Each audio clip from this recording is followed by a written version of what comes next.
selayaknya kita merafakkan rasa syukur kita kepada Allah SWT yang teramat sangat, kerana kita tidak ada daya upaya di atas muka bumi ini melainkan dengan rahmat dan keizinan dan kurnia daripada Allah SWT. Selawat dan salam kita kepada Nabi Muhammad SAW. Mudah-mudahan kita menjadi umat yang bertakwa, umat yang beriman dengan ajaran Nabi SAW, menjadi umat pilihan yang pernah disebutkan oleh Allah SWT sebagai umat yang terbaik di atas muka bumi ini. Maka berbanggalah dengan pengiktirafan yang diberikan oleh Allah SWT itu, dan teruskan komitmen istiqamah dalam meneruskan perjuangan Nabi Muhammad SAW. Hadirin dikasihi Fadil, Imam, pimpinan, seluruh staf pimpinan masjid, seluruh tetamu Allah SWT, para ibu dan ayah sekalian, para pemuda kesiakan Allah SWT. Nabi SAW pernah menyatakan, yang diriwayatkan oleh Ibn Abbas, katanya, sabda Nabi SAW, qala Nabi SAW, ni'matan maghbun fihima katsirun minan nas sihhah wal faragh. Diriwayatkan dari Ibn Abbas, katanya sabda Nabi SAW, dua nikmat yang ramai manusia terpedaya kerananya, iaitu nikmat kesihatan dan nikmat kelapangan masa yang ada kepada mereka. Beliau rujuk dalam Sahih Bukhari, lihat dalam Fathul Bari, kitab Ar-Riqa, dalam bab Al-Awwal, hadis ke-6412. Ibu dan sekalian, ini jelas satu peringatan dari Nabi SAW.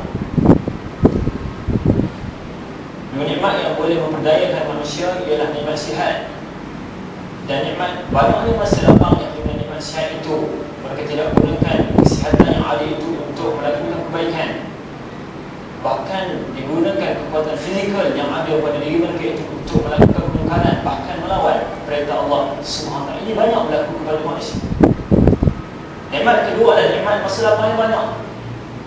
Bila ada masa lapang yang banyak, Allah Ta'ala beri ruang untuk beribadah, kita tidak mahu beribadah. Masa lapang yang banyak diberikan Allah Ta'ala untuk berjuang, kita tidak mahu berjuang. Lalu bila mana masa kita sudah pusingkan, di saat-saat akhir kehidupan kita, ketika itulah barulah kita sedar betapa masa sudah tidak banyak untuk kita berada di atas muka bumi Allah Subhanahu Wa Taala. Dua nikmat ini nikmat yang selalu dilupai oleh manusia, terutamanya kepada orang muda, sebab mereka punya kekuatan tubuh badan, fizikal yang kuat. Mereka punya masa yang banyak untuk beribadah. Mereka boleh pergi bergerak ke sana sini, tetapi tidak digunakan masa yang lapang itu dan masa itu untuk Allah Subhanahu Wa Taala. Sesungguhnya para ibu dan ayah sekalian, manusia dicipta di dunia ini adalah semata-mata sebagai ujian dan cubaan yang akan diberikan oleh Allah Subhanahu Wa Taala.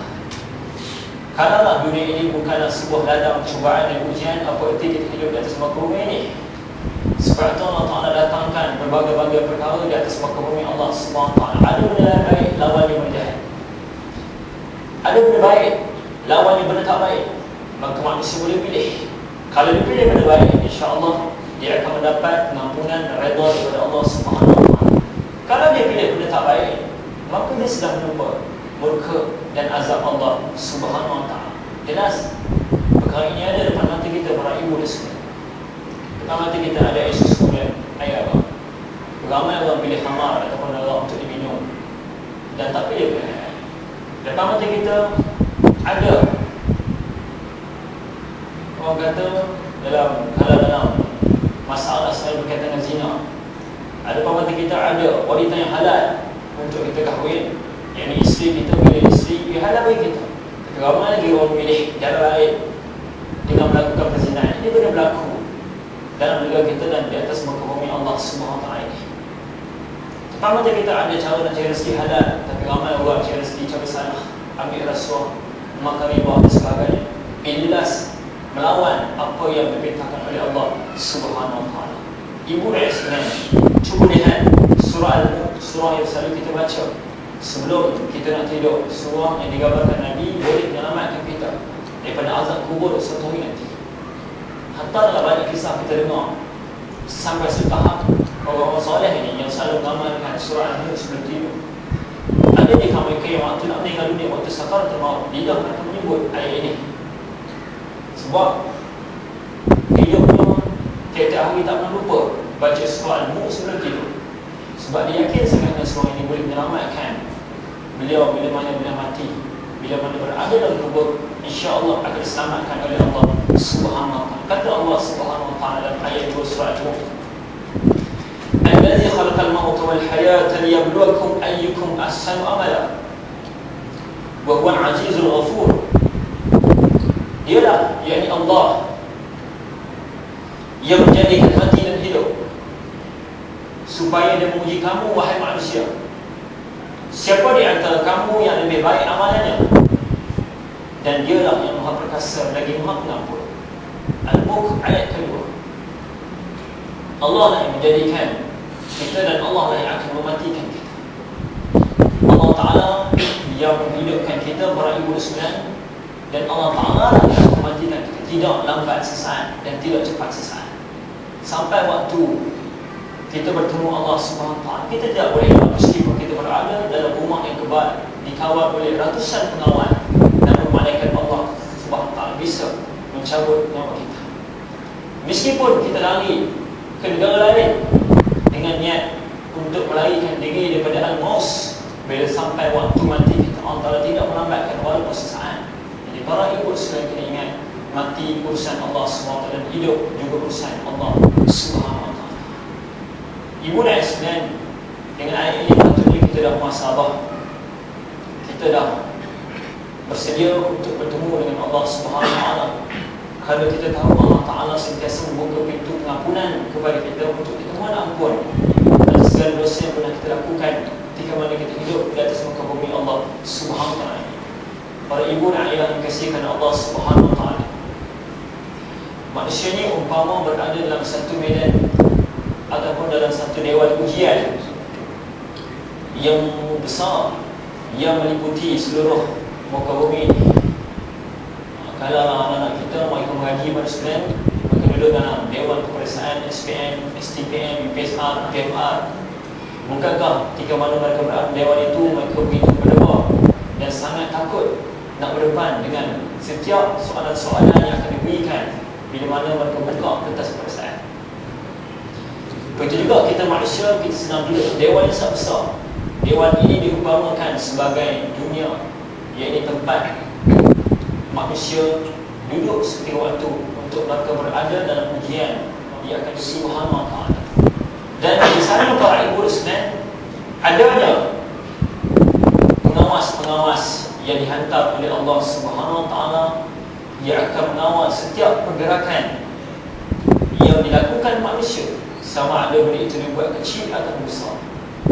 Macam dalam dewan peperiksaan akan ada pengawal peperiksaan supaya pelajar tak keliru, supaya pelajar tak sembang, supaya pelajar kata tak ambil orang kata maklumat daripada kawan sebelah dia, demi untuk memastikan dia dapat menjawab atas usaha dia sendiri. Begitu juga di atas muka bumi Allah Subhanahu wa taala. Surah Al-Qaf membuktikan dalam ayat ke-18 Allah Ta'ala mengkhabarkan kepada kita, "Ma yalfizu min qawlin illa ladayhi raqibun atid." Tiada satu ucapan pun yang diucapkannya melainkan ada di dekatnya malaikat pengawas yang selalu hadir, yakni raqib dan atid. Dengan jelas kepada kita, dua malaikat ini yang Allah Ta'ala hantar kepada manusia, yang namanya malaikat raqib dan malaikat atid. Mereka lah yang menjaga dan mengawal setiap tindak tanduk yang kita lakukan di atas muka bumi Allah Subhanahu wa taala. Ibu dan sekalian, kita waktu duduk sendirian memang tak rasa, sebab kita rasa seolah-olah kita tidak dipantau oleh sesiapa.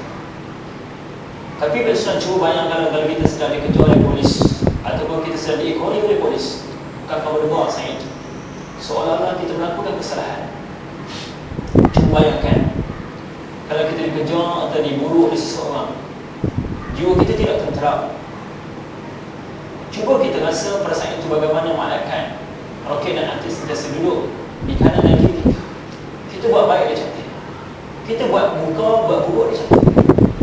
Tapi disebabkan iman kita nipis dan tipis, kita tidak merasai kehadiran malaikat Allah Subhanahu wa ta'ala. Sebab tu para ibu sekalian, kadang-kadang kita tunduk dengan nafsu kita makan, kita sanggup memperhambakan diri sesama manusia, dan kita mengelak dan kita menolak setiap apa yang dibawa dan perintahkan oleh Allah Subhanahu wa ta'ala. Jadi selain para sahabat Nabi SAW, mereka sentiasa merasai para malaikat sentiasa dengan mereka. Sebab tu dalam setiap detik waktu mereka lalui, mereka tidak bimbang. Mereka tahu Allah Ta'ala menghantar para malaikat Allah untuk melindungi orang-orang yang beriman, yang menegakkan agama Allah Subhanahu wa ta'ala. Sebab tu baru sekalian orang yang berjuang ataupun orang yang menegakkan agama Allah Subhanahu wa ta'ala, orang yang istiqamah dengan perjuangan Islam, para ulama, orang salih, tuan-tuan guru, ataupun orang biasa, tapi mereka ini komitmen dengan ibadah, komitmen dengan iman mereka. Mereka tidak takut setiap apa yang akan datang pada mereka. Mereka hanya takut kepada Allah Subhanahu wa ta'ala, sifat khauf, yakni takut yang amat sangat kepada Allah, dan raja mengharapkan segala apa yang diberikan oleh Allah Subhanahu wa ta'ala. Ibu dan saudara, inilah benda penting yang perlu kita faham sebagai hamba Allah Subhanahu wa ta'ala. Kita senantiasa diperhatikan oleh pengawas-pengawas Allah Subhanahu wa ta'ala, yakni para malaikat Allah Subhanahu wa ta'ala. Bahkan ibu dan saudara, waktu kita kecil dulu, mungkin zaman saya dulu ada, mungkin zaman ibu dan ayah pun ada, guru kita ataupun ibu ayah kita yang dulunya mungkin datang daripada kampung, daripada pondok, ingat lagi tuan-tuan guru ataupun mak ayah kita ataupun nenek kita, atuk kita ajar tentang kewajipan untuk menghafal 10 nama malaikat Allah Subhanahu wa ta'ala. Ingat benda ni, benda-benda yang melibatkan keimanan, ataupun disebut dalam bahasa Arab benda-benda sam'ian, benda-benda yang tak nampak tapi dia dengar, benda-benda yang kita dengar dan kita beriman.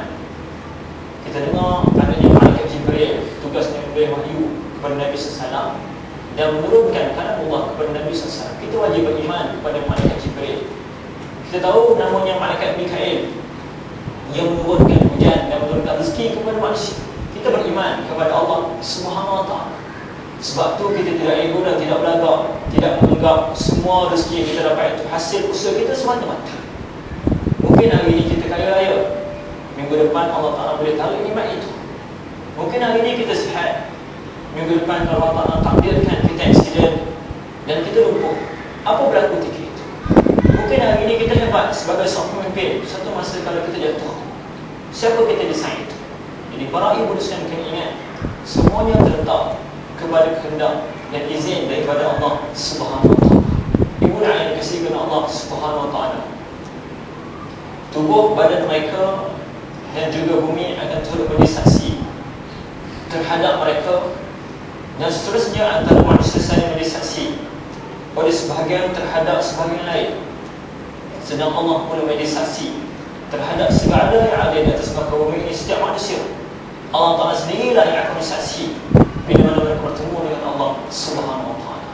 Saksi-saksi atas muka bumi ini banyak yang palsu. Kadang bila pergi ke mahkamah pun boleh lagi kita tipu. Bahkan lebih hebat lagi, kita boleh berpakat dengan pembuang ataupun lawyer untuk menyatakan kita tidak salah walaupun kita salah.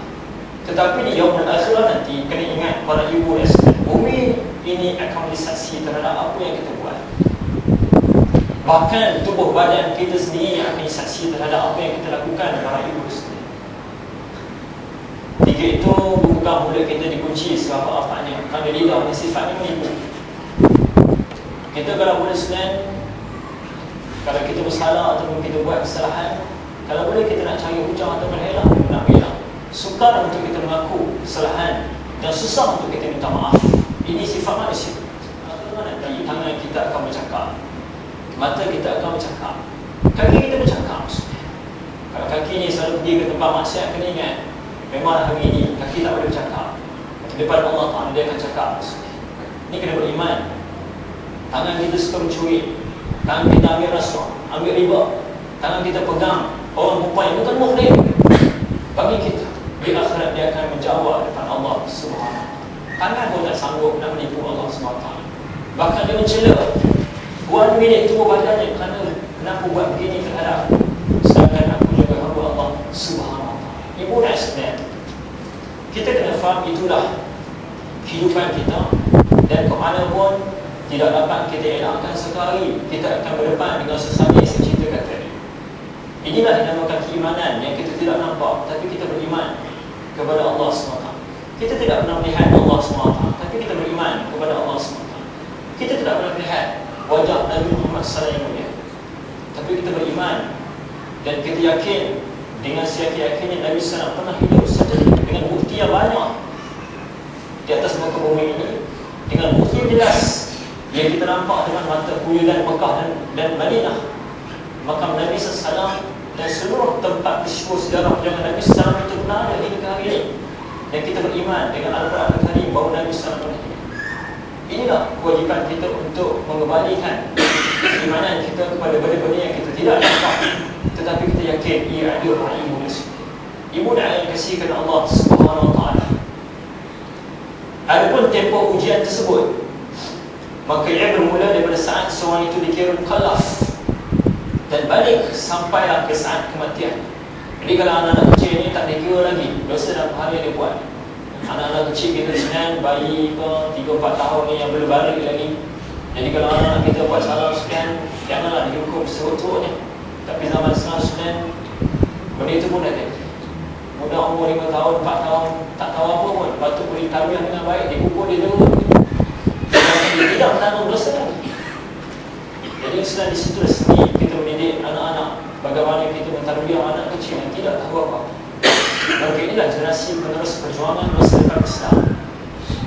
Bila mana saatnya mereka balik, bagi anak lelaki kebiasaan yang umur 13 tahun, tak tahulah kalau anak-anak zaman moden ni mungkin awal sikit balik dengan orang kata tekanan modernisasi ataupun tekanan zaman teknologi ni, maka dapat maklumat-maklumat yang tak patutnya awal. Dalam umur 11 tahun pun dah boleh balik, 12 tahun pun dah ada sebenarnya. Dan anak-anak perempuan kita 9 tahun, bahkan 8 tahun pun ada. Dia nak cerita bila mana dah sampai tahap dan tipenya mereka ini balik, mereka ini layak digelar sebagai mukallaf, iaitu mereka ini bertanggungjawab terhadap apa yang mereka buat. Jadi ibu dan sekalian kena ingat perkara ini penting.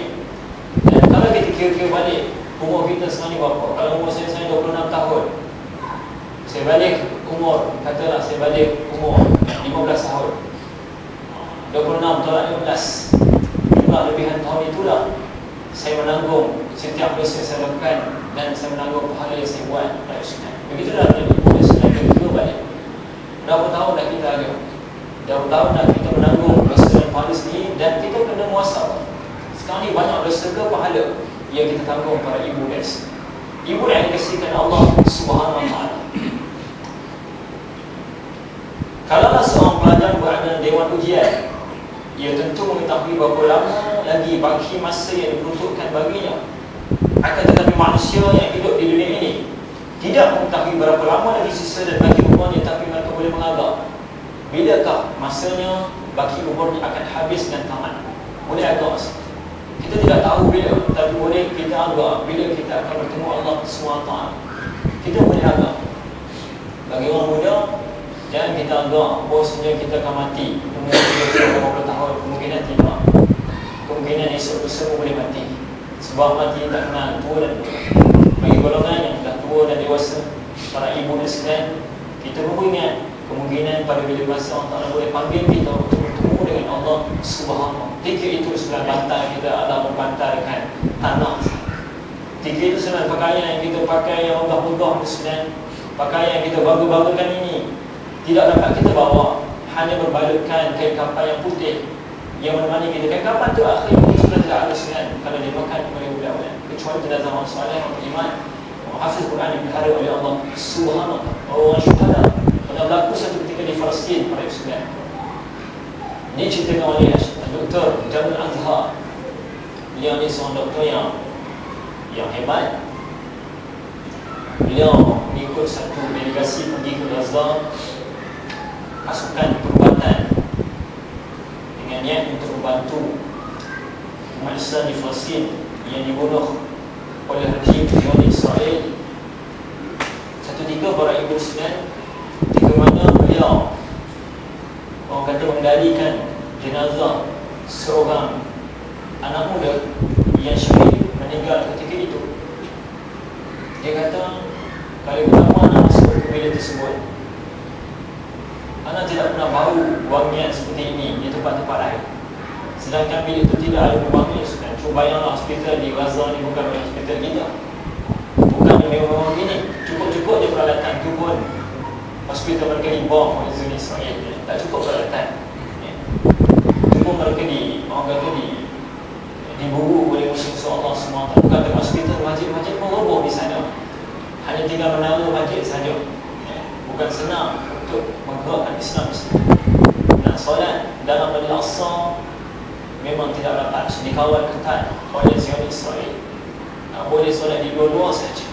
Tu pun lepas solat, kalau Zionis dia dapati, dia bunuh gitu dia boleh Islam sampai tahap itu. Waktu dia uruskan jenazah, ibu kepada pemuda yang syahid ini, dia beritahu kepada doktor tersebut, kalau boleh saya nak jasad anak saya ini ditanam sebelah jasad suami saya. Suami saya dah mati beberapa tahun yang lepas. Dia juga syahid macam anak saya. Kalau boleh sebandingkanlah anak ini sebelah kubur ayah dia. Mudah-mudahan mereka berada dalam taman-taman syurga Allah Subhanahu. Ini keimanan orang Palestin sudah memang betul. Ini keimanan orang baru-baru ni sudah 22 Mac. Kita menyambut bulan tahun ke-8 perginya Asyhid Syam Yasin.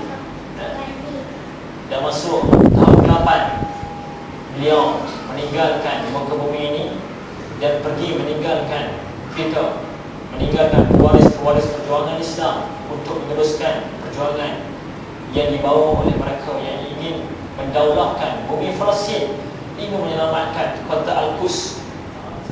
Nabi dulu-dulu lagi mempertahankan kota suci ini. Bahkan Nabi SAW sebelum dimi'rajkan oleh Allah singgah sebentar di bumi Baitul Maqdis. Tapi kita orang Malaysia pun tidak buat. Sedangkan itu kewajipan kita kepada umat Islam di Palestin. Kita kena mengucapkan jutaan bahkan bilion terima kasih kepada mereka, kerana mereka inilah menjadi benteng mempertahankan bumi Al-Quds. Kalau tidak ada pejuang punya Islam di Palestin, dah lama dah seluruh bumi Palestin ini dikuasai oleh Yahudi, Zionis, Israel dan Allah, para ibu Islam. Ini kita kena ingat, dan benda ini penting. Dan cerita berkenaan Palestin ini banyak diberitakan Allah Ta'ala dalam Al-Quran Al-Karim. Dan bumi Palestin pernah dibebaskan beberapa kali oleh panglima Islam, bermula dari zaman Sayyidina Umar sampai 3 dulu.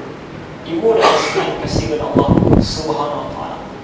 Jadi waktu mereka duk korek-korek tanah sebelah orang kata jenazah ataupun kubur ayah kepada pemuda syahid ini, tersilap korek, terkenalah sedikit tubuh ayah pemuda ini yang dah lama meninggal. Terpancut darah keluar pada ibu Sinan. Terkejut mereka waktu mereka tersebut.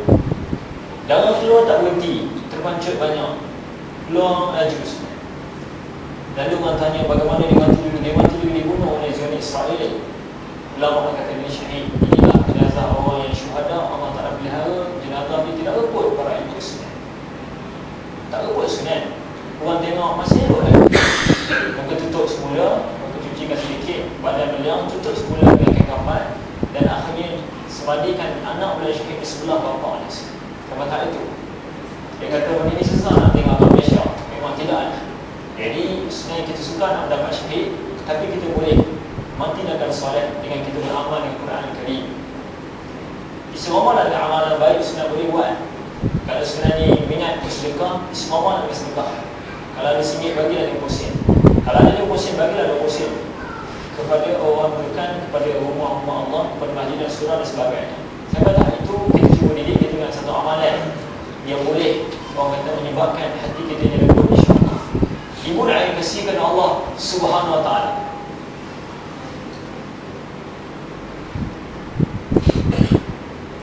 Adapun tentang alat perkakas yang digunakan dalam ujian tersebut, kalau seorang pelajar dia akan menggunakan pen dan kertas khusus yang diperlukan dalam ujian, dan begitulah seterusnya. Sementara alat perkakas yang digunakan manusia dalam ujian di atas muka bumi ini ialah tubuh badannya sendiri, masanya, ilmunya yang dia ada, dan segala sesuatu yang dianugerahkan Allah kepadanya, termasuk seluruh tenaga dan kemampuan yang ada, bahkan seluruh harta benda yang ada pada dirinya, menjadi perkakas untuk dia beramal soleh kepada Allah Subhanahu Wa Taala. Kalau nak belajar di perkakas mereka, tak larilah pen, pensel, pemadam. Ini yang Allah Ta'ala wajib, tak ada benda ni tak ada jawab dalam exam. Kalau kita sebenarnya manusia, perkakas wajib kita nak tubuh badan kita sendiri. Tubuh badan kita ni boleh beramal, cuma kita nak ataupun tidak beramal kepada Allah Subhanahu Wa Taala. Malas ataupun tidak kita sunat. Kalau kita malas sunat, contohnya kalau kita malas untuk beribadah, kita hanya orang kita buat solat-solat wajib saja. Kita malas nak buat solat sunat, kita malas bangun subuh awal, kita malas untuk bangun tahajud, kita malas untuk solat sunat fajar, solat sunat sebelum subuh yang tidak pernah tinggal oleh Nabi SAW. Kita malas solat sunat duha, kita malas baca Quran, kita tak jaga zikir, itu terpulang kepada kita. Tapi bagi orang yang buat, dia akan dapat lebih. Bagi orang tak buat, dia tidak dapat. Mudah saja sudah perkiraannya. Inilah tubuh badan kita. Kerana kita tidak buat pun, kita isi masa kita dengan benda-benda yang tidak baik. Contohnya kalau kita duduk depan televisyen berjam-jam boleh. Apa masalah kalau kita kurangkan sedikit masa tengok televisyen, bagi masa untuk TV sejam, bagi masa untuk Quran dan rujukan agama 3 jam sebelum tidur bilang itu. Yang menjadi kesalahan kita sekarang, kita banyak beri kepada benda-benda maksiat lebih, dan kita beri kepada agama ni benda-benda yang perlu saja. Bahkan yang lebih membangunkan kita, agama ini menjadi ritual kita semua. Dengar azan sembahyang, pergi sembahyang macam biasa, balik sembahyang buat maksiat semua. Takut jadi begitu, takut jadi ritual. Ritual yang ni kita pergi sembahyang, dan sembahyang itu tidak mencegah diri kita pada buat kemungkaran. Inna solat tanha 'anil fahsya'i wal munkar. Kena ingat, kalau kita sembahyang sekalipun, kalau kita rajin sembahyang sekalipun, tapi kalau sifat kita tidak berubah, kalau akhlak kita tidak berubah, kalau kita masih lagi lawan perintah Allah Subhanahu Wa Taala, cek balik apa arti kita sembahyang para ibu. Kenapa nak beritahu inna solat tanha 'anil fahsya'i wal munkar? Bahkan tadi imam kita baca surah berkenaan Allah tak melaknat orang yang solat kadang-kadang lalai para ibu. Benda ni kena cek semula. Kena cek semula apakah berlaku pada diri kita.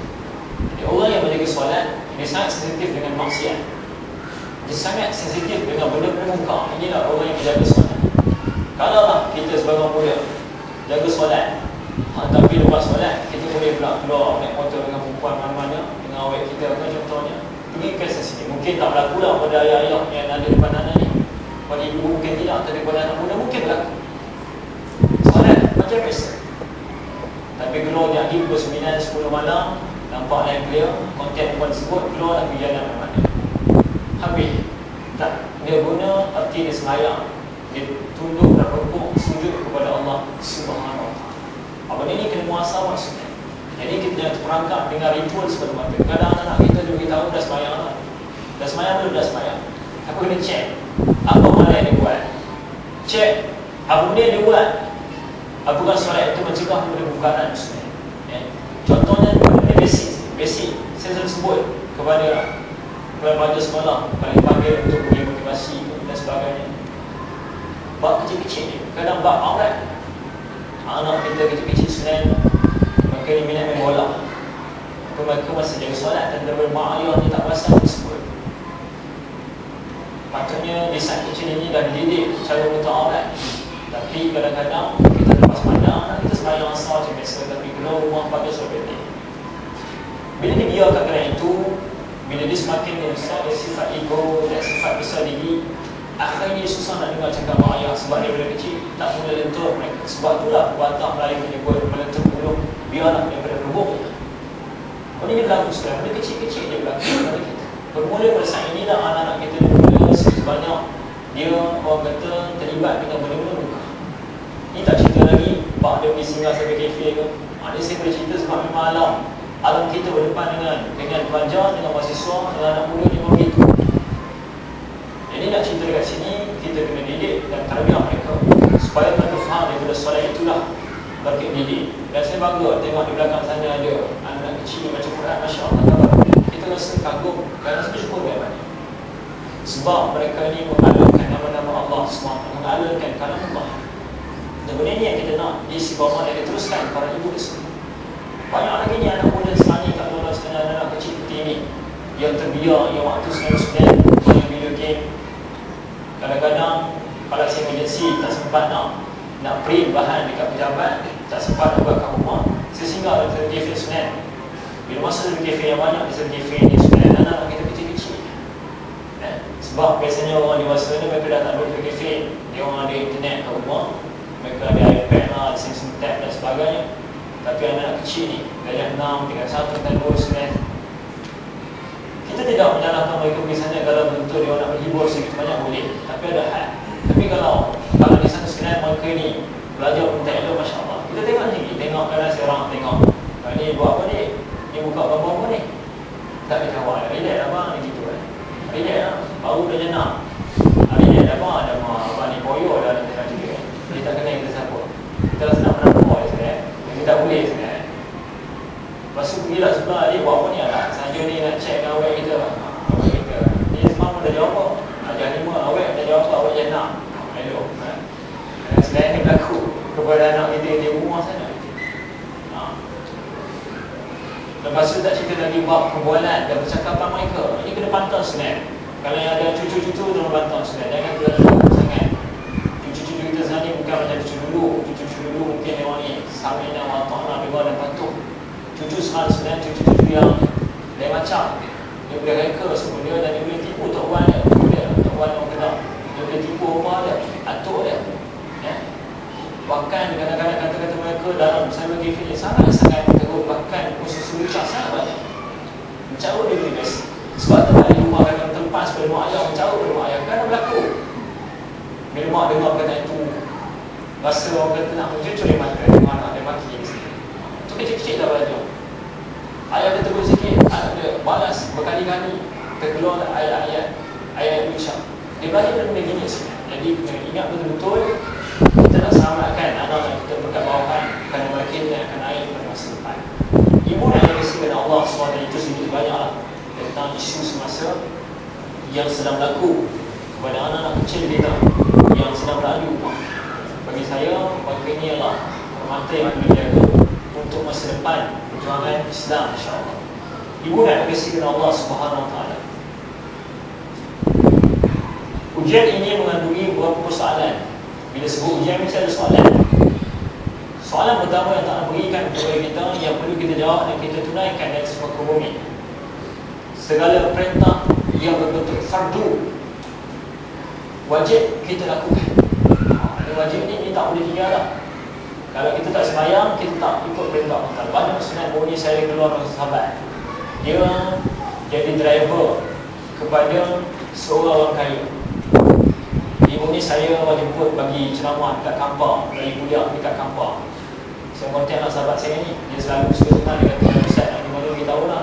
Saya kadang dengan free, kadang nak pergi seseorang ni, bahari juga dia jauh, ajaklah 2-3 orang nak pergi ikut. Jadi waktu dia teman saya, dia beritahu Ustaz, saya nak pergi kerja. Dia kata, kenapa? Dia kata, saya tak selesa lah kerja dengan bos ni yang ada sekarang. Saya kata, kenapa? Dia kata, mula saya boleh tahan, tapi bila susah saya nak sembahyang, saya nak buat amal ibadat susah. Jadi saya rasa tak selesa, saya rasa tak berkat. Sebab dia begitu, dia kata, sebab bos saya tak sembahyang. Bos umur dah 40 lebih, dan dekat 50. Orang kaya, bisnes besar lah sebenarnya. Sekejap-kejap misal dia travel sana, travel sini, ada bos dan sebagainya, tapi tak sembahyang. Pekerja dia adalah seorang pengguna beriman, nak jaga ibadah dia. Pekerja dia lebih mulia daripada orang seperti ini. Walaupun dia kaya, walaupun pekerja dia hanya kulit, tapi dia sedar dia adalah hamba Allah semua. Kan dia dah ajar apa dia nak kita semayang, kalau dia tak apalah kau semayang dan itu. Tadi banyak berlaku sebenarnya. Jadi kena ingat betul, kalau tak semayang, apa artilah segala-gala yang kita kumpul selama ini. Sebab itulah dalam tak berkat. Saya kira dalam hidup ni yang penting adalah berkat. Saya diri pun nak cerita duit pun tak banyak dah bergerak sebagai seorang pemuda, usia muda ni nak tambah tapi dengan orang kata sumber yang sedikit itu tapi kita rasa cukup. Sebab kita rasa berkat apa yang kita buat. Tak berkat ni, duit kita ni kalau nak kumpul banyak mana pun kadang-kadang tak boleh orang kata nak ada limitnya, kita nak cari lagi. Kadang-kadang ada orang yang berazam. Dia kata tak apalah nanti duit aku banyak, aku dah jadi jutawan, barulah aku nak risau sebagainya. Sekarang ni masa aku muda lagi risau. Tapi nak beritahu kadang-kadang bila sampai tahap itu pun kita tak berubah juga. Baik seperti ada orang kata tak apalah sekarang ni aku bencin nanti tak apalah. Waktu bencin nanti barulah aku pergi sembahyang ke, berjuang ke, barulah aku nak betul-betul nak tegakkan Islam begitu. Bila bencin sudah tiba-tiba dapat pula orang kata duit bencin, dapat ATM, tengok pula duit yang dapat sudah dah mula fikir nak buat bisnes dia. Jadi waktu orang tak pergi wilayah tak nak berubah. Waktu umur 40 tahun tak nak berubah, 30 tahun tak nak berubah, nak tunggu habis masa. Sedangkan masa sebanyak singkat ketika itu. Ini benda yang perlu kita muhasabah bersama sebagai hamba Allah Subhanahu Wa Taala. Jadi kalau dunia ni kalau dikejar memang tidak akan habis. Dikejar dia tak habis sebenarnya. Kalau kita ada sebuah rumah nak cari lagi sebuah rumah. Kalau kita ada sebiji kereta nak cari lagi sebiji kereta. Atas kadar kemampuan dia betul sudah seimbang. Kalau nak musnah, nak mewah, nak kahwin, tidak ada masalah. Yang penting kita tunduk kepada Allah Subhanahu. Bahkan sahabat Nabi banyak yang mewah-mewah. Maka ini dah menjadi sponsorship kepada perjuangan Rasulullah sallallahu alaihi wasallam. Kami beriman dan tunduk kepada Allah Subhanahu wa taala. Ibu dan Islam kasih kepada Allah Subhanahu wa taala. Ini saya cerita sebab pengalaman kita orang muda saya jumpa seorang kawan dia. Dia lepas yang belajar ke Pakistan, dia balik ke Malaysia. Nak cerita buat rezeki, dia dapat tawaran kerja. Satu tawaran kerja yang agak mewah, tapi limit masa dia untuk buat kerja dakwah keluar ke sini. Satu lagi kerja yang biasa saja tapi punya masa banyak untuk berdakwah. Sebenarnya buat pilihan untuk ambil kerja yang gajinya sedikit dibandingkan kerja yang satu lagi gaji banyak tapi kerja tu tak mampu balik buat orang yang lepasan oleh Islam. Sebenarnya dia hidup biasa, alhamdulillah. Memang cerita beliau sampai sekarang ni, Masya Allah. Walaupun orang kata berdakwah dulu, tukar-tukar kereta, kadang-kadang guna kereta tu tak boleh, kadang-kadang tak guna motor, tapi boleh juga dia berkahwin anak berjaya dan sampai sekarang ni jadi orang yang sedang perjuangan. Sebab bagi orang yang faham arti hidup ini ialah mereka ini tahu mereka ini akan mati dan mereka faham apa benda yang dibawa bertemu Allah Subhanahu wa taala. Jadi apa yang anda gunakan semua itu untuk kita menghidupkan roh kita, untuk kita menghidupkan segala apa yang telah diperintahkan Allah Ta'ala. Rumah kita, sedan, kereta kita, motor kita, jadikanlah ia sebagai alat untuk kita beribadah kepada Allah Subhanahu. Apa arti rumah besar? Rumah banglo 3 tingkat atau 5-6 tingkat sekalipun, kalau rumah itu tidak dipenuhi dengan ayat-ayat Allah Subhanahu. Kalau takat penuh dengan orang kata dengan bingkai-bingkai yang ada ayat Quran itu biasa. Rumah-rumah orang biasa malu sebenarnya. Banyak sebenarnya. Depan pintu letak ayat kursi. Nak naik tangga dia letak ayat tu ayat. Dia keluar rumah tak pakai tu.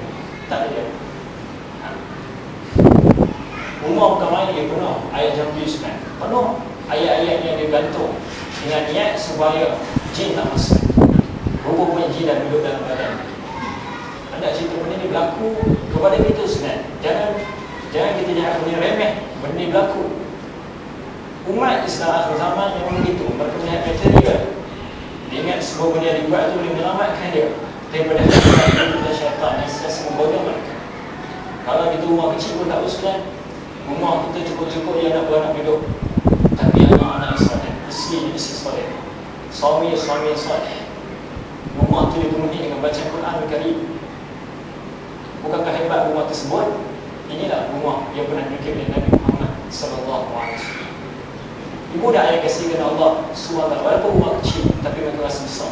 Ada orang rumah besar tapi bila masuk rasa kecil. Sebab apa? Sebab dia rasa tak cukup dengan segala apa yang telah diberikan kepada dia.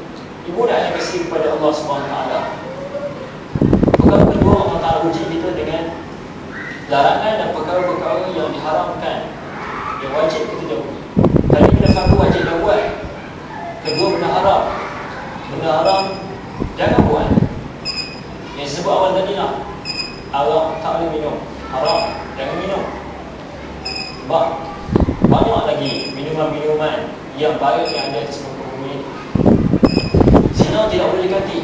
Bukankah kita sudah ada isteri, untuk kita bersama yang isteri halal bagi kita, kenapa masih lagi nak cari bahawa kita ruang-ruang untuk kita berzina? Sebab itu Quran jelas dalam hukum hudud menyatakan hukuman terhadap orang yang berzina, musan, orang orang dah kahwin hukumannya lebih, belum kahwin hukumannya lebih. Allah Ta'ala cerita jelas Quran, cuma tidak dilaksanakan oleh manusia kerana mereka tidak yakin dengan undang-undang Allah Subhanahu wa taala. Sama juga sebenarnya. Kalau tidak, orang kata bagaimana tidak melaksanakan undang-undang Allah Subhanahu wa taala, itulah kita bercakap tentang lain undang-undang manusia yang kadang-kadang lebih dahsyat daripada undang-undang Allah Subhanahu wa taala. Ibu dan Islam, benda ini jelas. Kenapa kita nak buat lagi benda yang haram yang Allah Ta'ala beritahu tidak boleh buat? Rasuah tak boleh. Ar-Rashi wal-Mutarashi finna, orang yang beri rasuah dan ambil rasuah, dia nak Allah Subhanahu wa taala. Memang cepat kaya Islam, memang cepat. Tapi kadang-kadang tak berkan.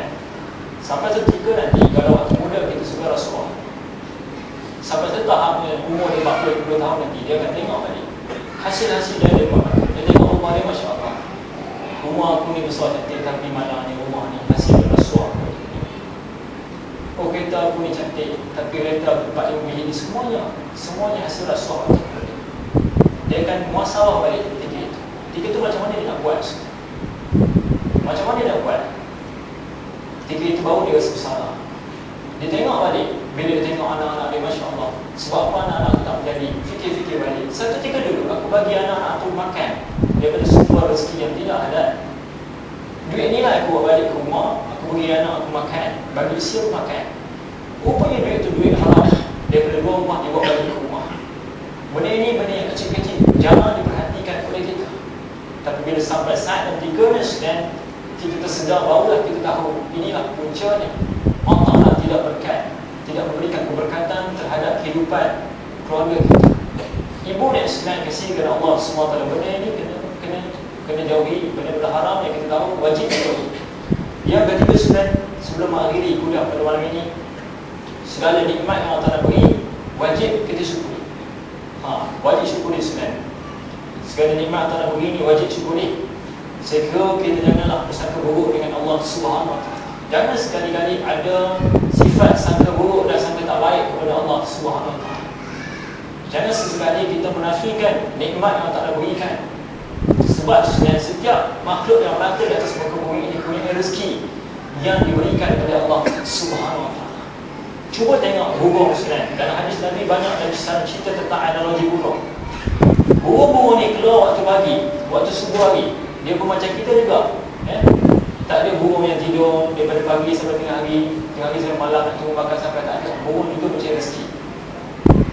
Balik waktu petang, nak balik ke tempat, ke rumah mereka Ustaz, bagi burung yang boleh simpan makanan dalam dalam karung dia, dibawa balik untuk anak-anak dia. Dan burung-burung yang keluar pagi tadi perut dia dah penuh sebab dapat rezeki daripada Allah Subhanahu wa taala. Burung pun ada rezeki. Jadi kena ingat, kita walaupun sikit rezeki kita, walaupun sehari itu rezeki kita hanya sekeping roti canai, alhamdulillah wa syukurillah. Cicak Islam, cicak tak boleh terbang, betul tak? Ke sini ada orang cakap cicak boleh terbang. Cicak tak boleh terbang, tapi dia makan makanan yang boleh terbang. Macam mana dia tangkap? Kalau kantu macam mana dia tangkap serangga yang boleh terbang? Cuba tengok ada cicak pun bagi kita sambil duduk dengar Islam, tengok ada cicak sekarang. Dulu saya tahu hobi kita kadang waktu kecil tu suka lesti cicak. Kat kampung suka. Tengok macam mana serangga tu nak terbang, cicak tu lompat, dia makan serangga tersebut. Fikir logik, sebenarnya cicak tak boleh terbang, patut dia makan benda yang estetik, tapi dia makan serangga yang boleh terbang. Ini semua ciptaan dan aturan Allah Subhanahu wa taala. Inilah nak cerita sebenarnya setiap benda yang ada di muka bumi, dia sudah diberikan rezeki oleh Allah Subhanahu wa taala. Siapa yang tidak bersyukur kepada Allah Subhanahu wa taala, maka sebagai sedikit yang rezeki mereka. Sebenarnya antara ayat atau surah yang terbaik untuk kita baca bagi memurahkan rezeki kita, surah Al-Waqiah. Yang saya kira sebenarnya kalau kita amalkan, insya-Allah saya bangga dia amal sebenarnya, alhamdulillah. Allah Ta'ala beri rezeki yang tidak putus-putus. Betul sebenarnya. Cuba tanya pada orang yang biasa beramal, dia akan rasa perubahan tersebut. Kena yakin, kena yakin. Dan rezeki itu tak semestinya material depan mata kita, nak air dapat air bukan itu. Tak semestinya rezeki itu benda yang kita nak, yang motor ke kereta ke duit yang banyak, kemungkinan tidak. Tetapi kadang-kadang lapangnya dan tenangnya hati itu juga rezeki daripada Allah Subhanahu Wa Taala. Dan yang terakhir, segala musibah dan malapetaka yang wajib ia bersabar menghadapi. Tadi rezeki ada, kita bersyukur. Dan kita tak sebut bab nikmat saja. Kadang-kadang Allah nak beri musibah. Ibu dan Ismail kena bersabar akan musibah tersebut. Atau musibah kita kehilangan orang tersayang. Tiba-tiba kita diuji oleh Allah Ta'ala. Ali baru kita meninggal. Siapa yang tidak sedia makan? Nabi SAW sendiri menitiskan air mata. Tiga mana bapa saudara dan isi oleh Nabi SAW dan Khadijah pergi meninggalkan Nabi SAW. Tapi apakah bila mana orang-orang yang mereka sayang ini, yang Nabi SAW sayang ini pergi meninggalkan Nabi, maka Nabi berhenti daripada berdoa? Tidak. Bagi sedih macam orang lain. Tapi bila Nabi mendoakan kepada mereka di yaumul akhirah, di alam baqa, di alam barzakh. Sebab itu sedang kadang-kadang musibah bila kita dapat, kita bersabar. Kadang-kadang musibah ini tidak diduga. Tengok-tengok, cek telefon dapat mesej benda-benda yang kita tidak mahu baca. Kadang-kadang dapat panggilan, dengar-dengar benda-benda yang tak baik, kita dengar. Apakah kita nak melaknat atau nak mencerca Allah SWT? Tidak boleh begitu. Lafaz kita ini adalah inna ilaihi raji'un. Setiap yang datang daripada Allah akan dikembalikan semula kepada Allah SWT. Inilah kehidupan kita, ini hidup kita. Siapa begitu, dia tak lari. Tak ada orang lah yang tidak pernah ditimpa musibah. Tidak ada orang, jangan berdoa. Dia kata sebenarnya, entah pernah musibah, tak pernah. Hidup air dengan happy. Tak ada apa-apa. Hidup air ni kegembiranya. Semua air nak semua dapat. Gitu. Kita ingat satu saat kalau Allah nak beri musibah, Masya Allah, Tabarakallah, itu bagi orang beriman, dia akan hadapi dengan tenang. Tapi orang tidak beriman, dia akan menyalahkan takdir, akan menyalahkan segala apa yang diberikan oleh Allah semua. Sebab ada seorang tokoh nama Syekh Hamid Kish. Syekh Hamid Kish ni seorang ulama hebat. Dia ni buta. Bagi Ibu Sunan yang biasa pergi ke Mekah, dia biasa dengar nama tokoh ini. Dia pakai sepatu mati hitam. Dia bukannya pakai sepatu hitam sebab dia nak tunjuk, orang kata nak tunjuk dia smart pakai sepatu hitam, bukan. Sebab dia buta. Dia buta. Dia boleh kecil, tapi dia boleh hafal Al-Quran begini. Bukan saja itu sebenarnya, dia punya khutbah ataupun dia punya ceramah ribuan orang akan datang sebab hati dia celik. Ibu sudah tahu macam mana beliau meninggal dunia. Orang beriman kepada Allah Ta'ala. Dia meninggal dunia ketika sujud yang terakhir dalam solat beliau. Dia ambil wuduk macam biasa. Kemudian dia buat solat sunat. Rakaat pertama okey, masuk rakaat kedua waktu dia sujud tak lama. Dia mati dalam keadaan sujud kepada Allah Subhanahu Wa Taala. Jadi kita nak begini yang senang, nak macam ni. Mati ketika baca Quran, mati ketika sujud, mati ketika beribadah, mati ketika berjuang. Ini yang kita nak. Sebab tu sekarang kena ingat betul-betul, kena muhasabah dan kita doalah banyak-banyak Allah Ta'ala. Mudah-mudahan kita menjadi orang-orang yang dipilih oleh Allah SWT untuk duduk di Jannatul Firdaus, syurga Allah Subhanahu Wa Taala. Hidup tak lama sebenarnya, berapa minit atau berapa jam je lagi, atau berapa hari je lagi, berapa bulan je lagi kita duduk atas syurga bumi ini. Kita nak duduk syurga yang merupakan tempat yang kekal abadi, yang tinggi itu dalam muah dan ayah, ibu dan ayah, apa-apa Allah Ta'ala berikan kepada bila-bila masa. Itu saya berdoa, maaf kalau ada salah silap daripada kata-kata yang anda keluarkan, kerana yang baik itu datang daripada hidayah Allah, yang tak baik itu daripada hati. Yang betul ini mohon ampun kepada Allah, maaf, ibu senang sudahi. Sekiranya saya bermalam ini dengan lafaz Assalamualaikum warahmatullahi ta'ala wabarakatuh. Tutup dengan tasbih kifarah dan